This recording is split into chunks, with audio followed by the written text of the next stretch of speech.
Engine has worked his branch line for many years. You know just where to stop, Thomas, laughed his driver. You could almost manage it without me. Thomas had become conceited. He didn't realise his driver was joking. Driver says I don't need him now, he told the others. Don't be so daft, snorted Percy.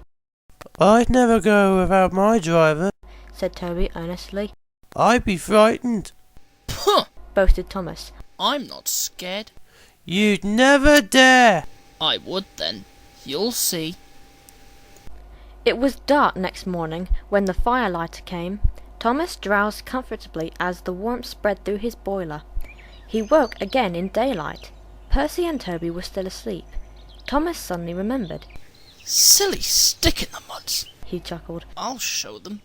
Driver hasn't come yet, so here goes. He cautiously tried first one piston, then the other.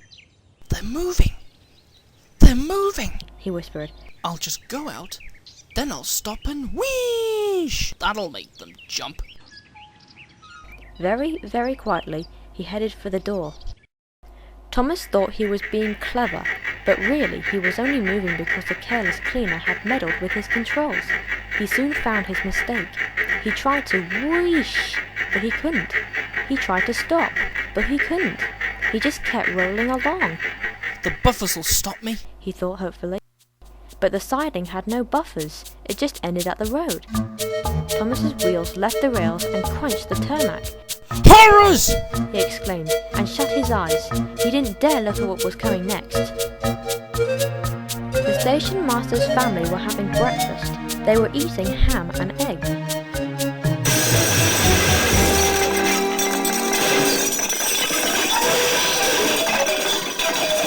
There was a crash. The house rocked. Broken glass tinkled. Plaster papered their plates. Thomas had collected a bush on his travels. He peered anxiously into the room through its leaves. He couldn't speak. The station master grimly strode out and shut off steam. His wife picked up her plate. You miserable engine, she scolded. Just look what you've done to our breakfast. Now I shall have to cook some more. He banged the door. More plaster fell. This time it fell on Thomas. Thomas felt depressed. The plaster was tickly. He wanted to sneeze, but he didn't dare in case the house fell on him. Nobody came a long time. Everyone was much too busy.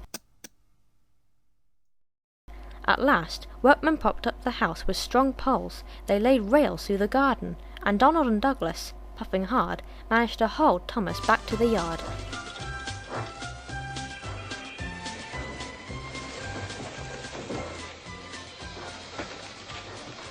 His funnel was bent. Bits of fencing, the bush, and a broken window frame festooned his front, which was badly twisted.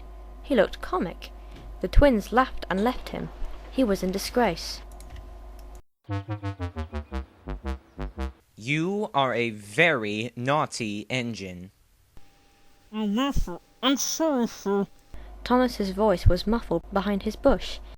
You must go to the works and have your front mended. It will be a long job. Yes, sir. Flattened Thomas.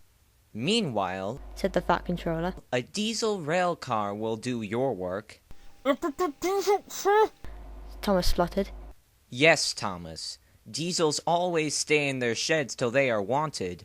Diesels never gallivant off to breakfast in Stationmasters' houses. The Fat Controller turned on his heel and sternly walked away.